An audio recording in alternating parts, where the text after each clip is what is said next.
Good evening. Welcome back to Theology Thursday. And as you can tell, it's the second session with Dr. Joe on the couch. That's what the show would be called, Dr. Joe on the couch. I should have brought a change of dress so it looked like a different day. Well, I do that on the devotions in the morning. I really That's smart. I just sit there and I have 5 T-shirts over here, and I just flip a different T-shirt on every. But people have gotten smart. They've gotten wise to it. They know what I'm doing.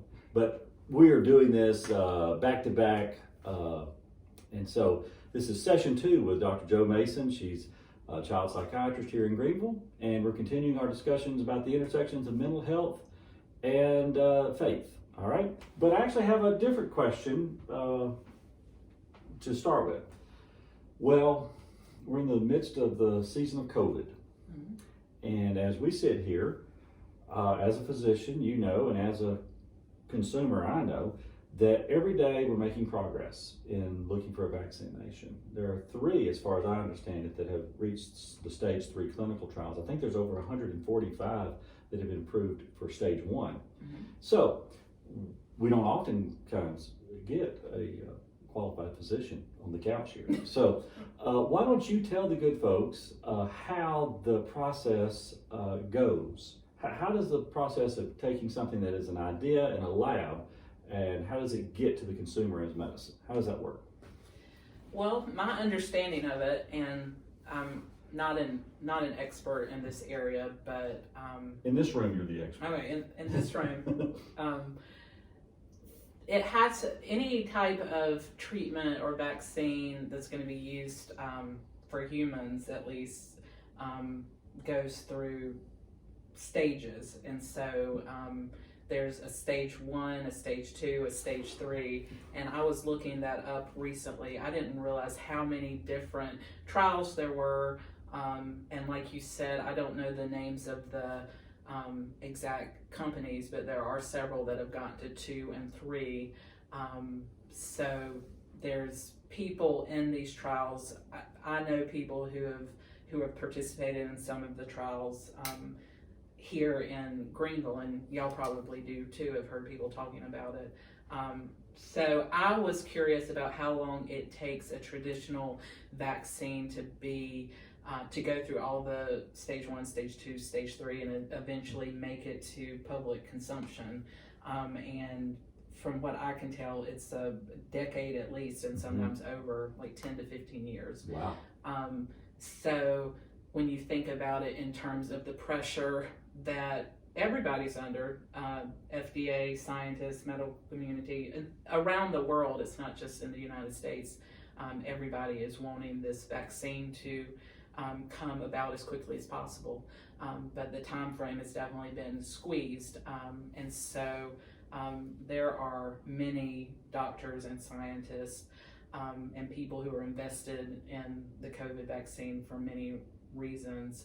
And it's being as we speak, people are getting it and waiting to see what the results are. And I'm anxious and anticipating and hoping that it will come sooner rather than later. I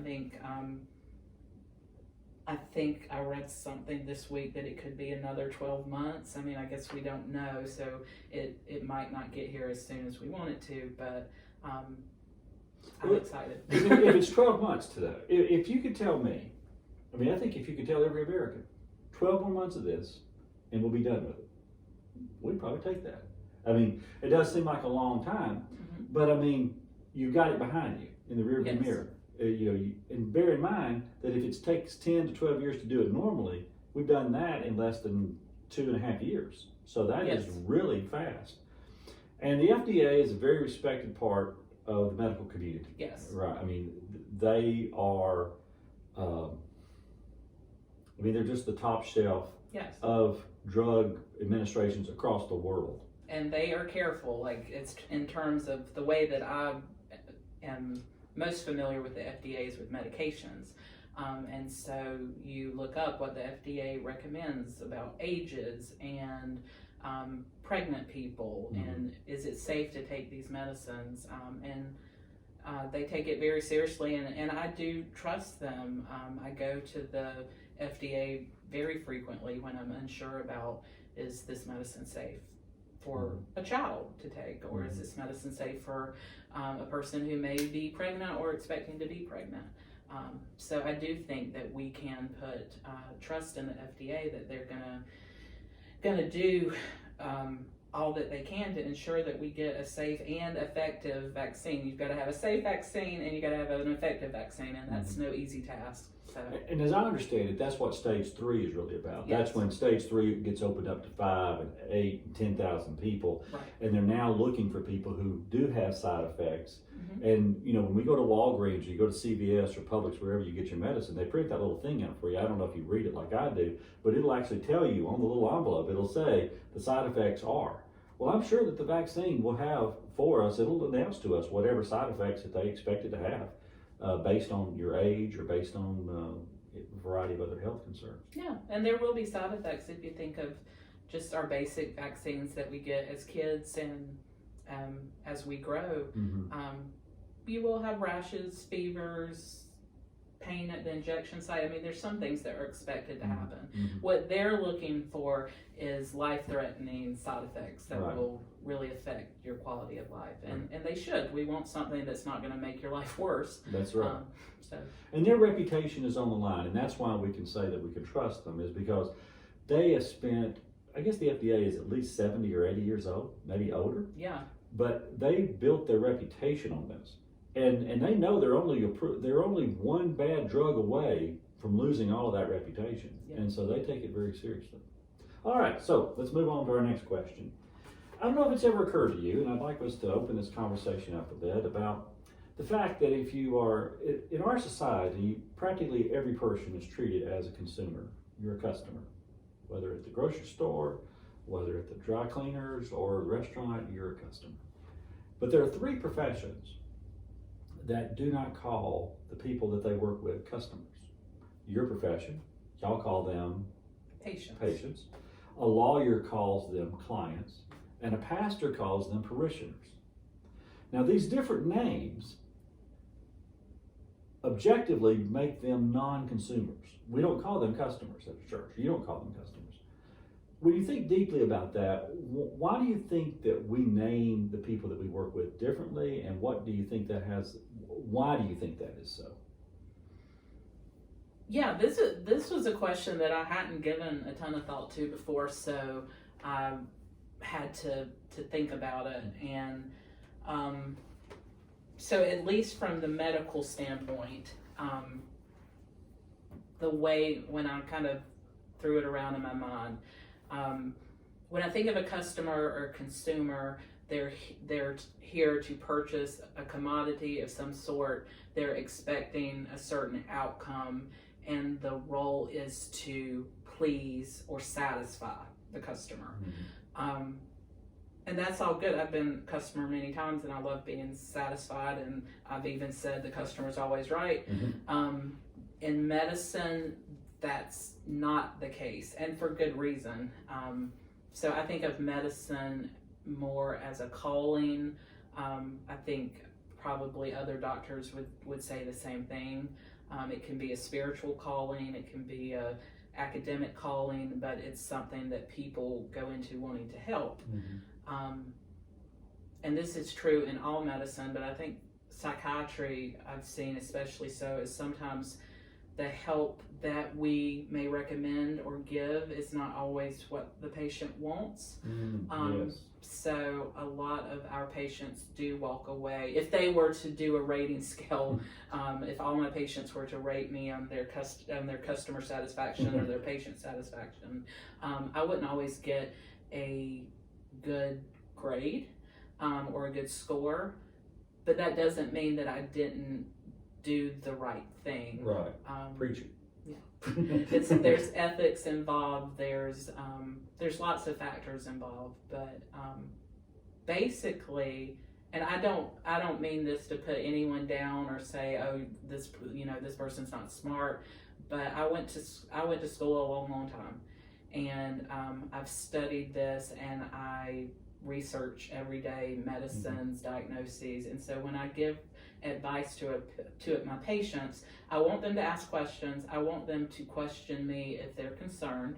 If they've read something on the internet that scares them, I want them to tell me. But at the end of the day, my recommendations are going to be based on what I ethically and morally feel like are the right, healthiest, safest things.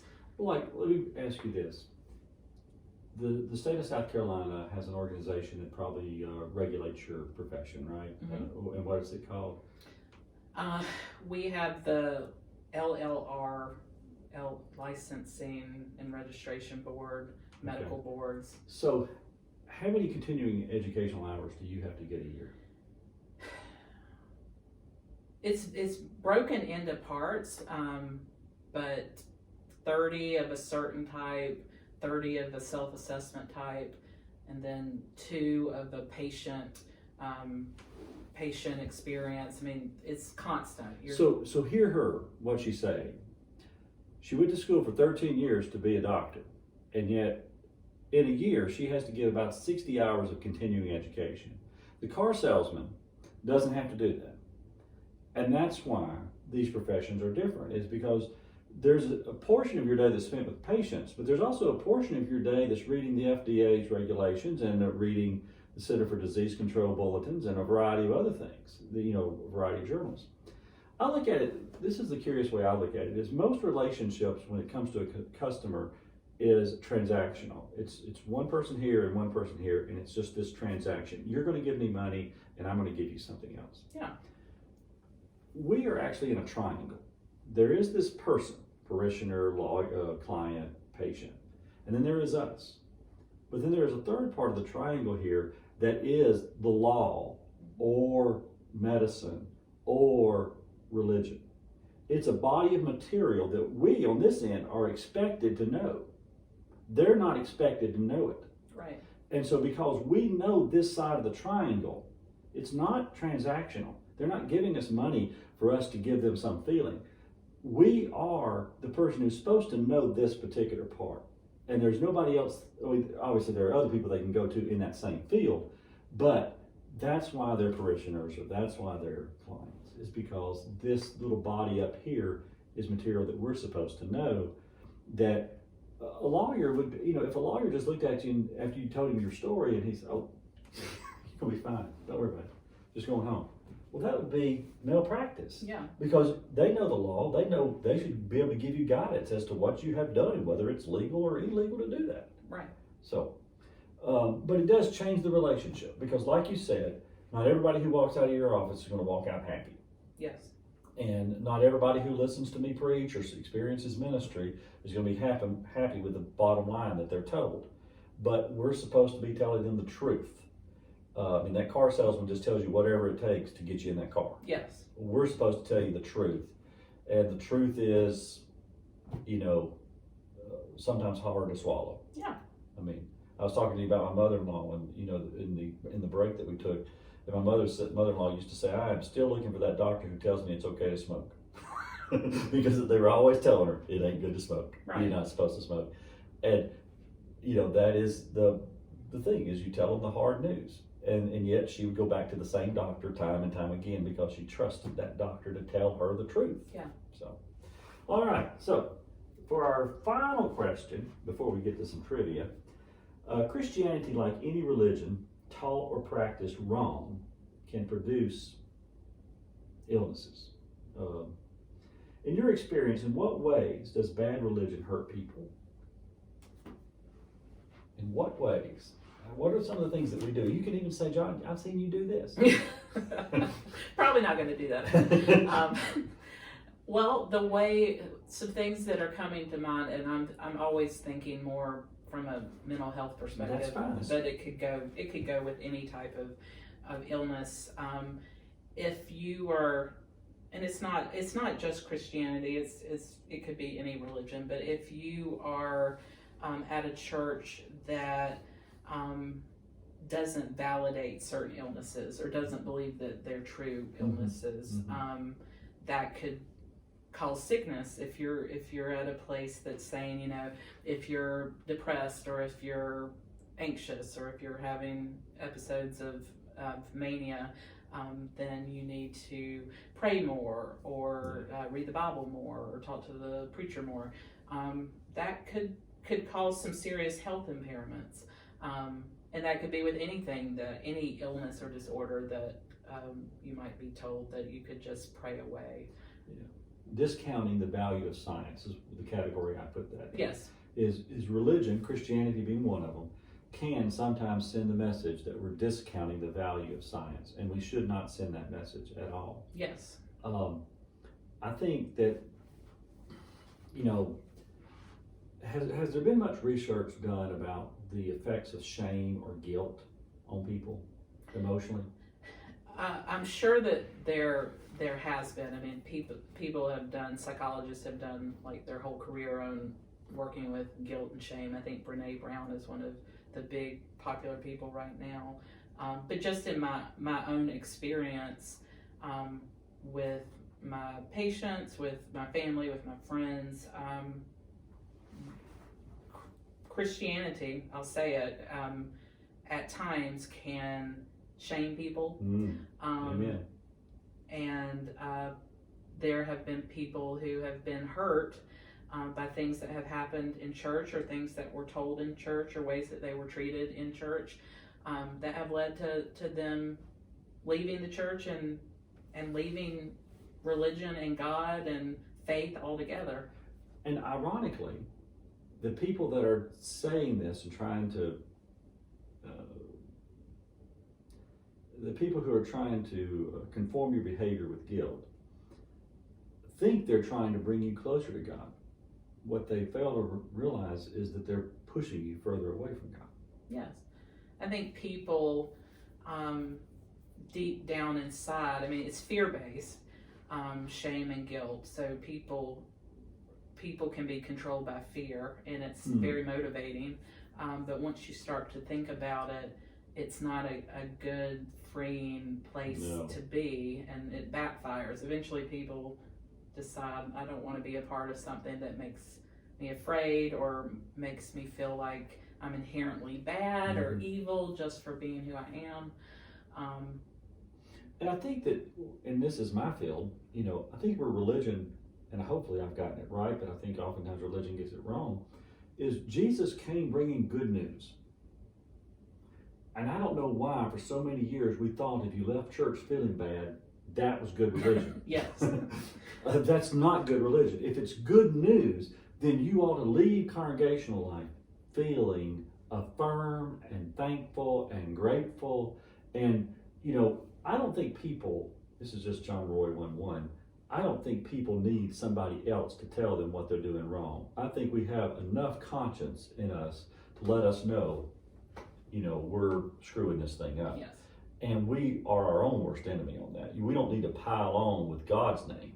I mean, we've already done it to ourselves. What we need to bring God's name invoked for is that, come unto me, all you who are weak and heavy laden, and I will give you rest. That's what I'm doing. That's the God that I know. So, all right, so religion can be bad when we discount the value of science and when we try to use guilt or shame to motivate people. So those are things we need to be on the watch out for. So y'all watch me and make sure that I don't do that. If I start doing that, y'all call me on it. Y'all say, I thought of some other way that religion all right, can be. what is that? I'll quickly say it because it came to my mind as you were talking. Okay. I think any religion or church that doesn't allow people to doubt and question can lead to problems. Yeah. So I've always felt the most liberated and free around people who allow me to question the Bible, question my faith, question why we do things the way we do. That's a very freeing faith and spirituality to have. We have a sign that we put out at the curb sometimes called Questions Welcomed Here. And so Dr. Joe is right. You've got to be in a place, good, healthy religion allows you to express your doubt, bring up questions. The last thing that people need is somebody coming back at them with, you're getting on some shaky ground when you start doing that.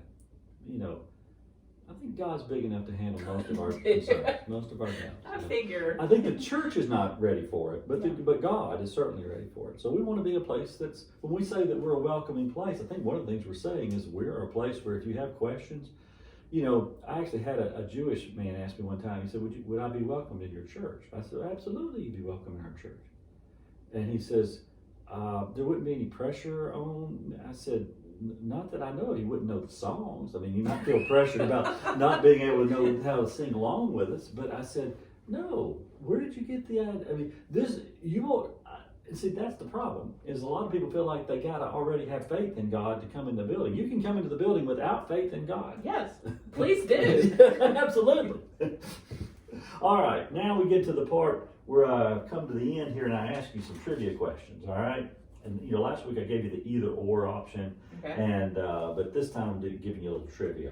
Okay. And you mentioned that you really liked Hamilton, I so did. I'm giving you some Hamilton trivia. Okay, if you haven't seen Hamilton, it's on Disney Plus. You can probably watch it. Or I'll give you my password so you can watch it. It's underrated. All right. What advice does Burr give Hamilton very early? Talk less, smile more. Is that good advice? I kind of think so. I'm definitely talking less. And I mean, who doesn't like somebody who's smiling? But, you know, it is interesting. In the story, Aaron Burr is this amoeba. He really doesn't have much of a backbone. Right. And he kind of conforms to whatever the particular situation is. And that's what he means by smile more and talk less. Don't tell people exactly how you feel, because Hamilton, if he did anything, he told people exactly how he felt. He wore his heart on his sleeve. And that's right. And so the advice was, speak less, smile more. All right, that's good. You got that one right. All right. What was George Washington's favorite line of scripture? It's in one of the raps. Okay, so I'm gonna guess. Everyone shall sit under their own vine and fig tree, and no one shall make them afraid. That's really close. You know what book of the Bible that's from? I know it's Micah. It's Jonah. Oh, I believe it's Jonah. okay. I mean, I could be wrong. Well, let's be right. Okay, it could be Micah. I'm gonna trust the preacher on this Okay, one. well, but it is interesting that was his favorite. What he was trying to say, I think, was that you have to bear the responsibility of what's going on here, and certainly when you're trying to get an army up, Yeah. and you're facing the greatest army in the world. Everybody's got to make their own choice here. And so, all right, the last piece of why did Burr challenge Hamilton to a duel? I know the musical more than I know history. Yeah, give me the musical. Okay, Why, so in fact, I would put it that way. Why did the musical say? Okay, in the musical, it made Hamilton and Burr have like kind of a reciprocal relationship throughout time where they interacted together. And Burr was running against Jefferson. And the musical made it seem like it was up to Hamilton to make a decision and that the people were going to vote with him. And Hamilton decided to go with Jefferson, even though he didn't really agree with Jefferson on much, because he said that Burr never stood for anything. That's right. Going back to the first quote. Yeah. He didn't like that Burr just was sort of wishy-washy. Yes. And he would rather have a man of principle like Jefferson, even if they were the wrong principles, than have a man who that he assumed didn't have principles. Exactly. So, what's your favorite song of the musical? Wait for It, that Aaron Burr sings. Okay. And I want to you- know yours. you- But I was going to tell you my favorite line. What's your favorite line? So he says in that song, "I am the one thing in life I can control." And I thought that's pretty good advice. That's good advice. My favorite, You'll Be Back. That's my mom's favorite. And I love that one too.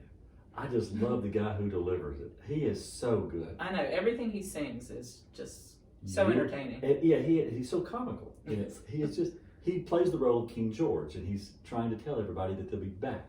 That eventually this will all blow over and they'll be back. And if they don't come back, he'll send a horde of people to come and bring them back. Yes. All right, we'll finish with overrated or underrated. I think we got a couple minutes. overrated and underrated. All right, remember that from last week? Yes, I do. It's a tough one. Yes. If we think that there's no such thing as properly rated. Underrated means I don't think we give it nearly as serious as much of a look as we should. Overrated means it's blown out of proportion. Okay. All right, avocados. Underrated. Really? Okay. Yeah. Bacon. They're healthy fat. Bacon. Overrated. Oh, you've gotten these two just backwards. God help us. There's no right or wrong answer. There's definitely a right or wrong answer when bacon's involved. Summer. Maybe overrated. Okay. What's your favorite time of the year? What's your favorite season? Winter. Winter. Okay. Yeah. Well, good. I am hot natured, and the colder the temps get, the more I like it. All right. Summer is then overrated. How about now? I don't know how much you know about this person. This is the gamble. Okay. Beyonce. I know of a Beyonce. I think she is overrated. Do you think she's I overrated? do. Not to offend anybody. Not to offend. I've been over inundated with Beyonce my whole That's life. right. Well, you thought Summer was overrated too. I mean, so she's in good company. Yeah. Okay. And that doesn't mean that when we say something's overrated, we don't mean that it's not really talented Yeah, or great. she's very talented. We just remember, we just are saying that, on the scale of things, we think, oh, they got a little bit more publicity than maybe they Than deserve. the cranberries, Yeah. and cranberries might deserve more. Yeah. I don't know about that. Every time I look over here at myself, I think of myself as an Allman Brother. Do you know who the Allman Brothers are? They were a 70s rock band. I feel like I've got that Allman Brothers hair going. All right. Well, thank you. I think we made some good progress tonight. I really do appreciate your time. All right. Thanks for having me. All right.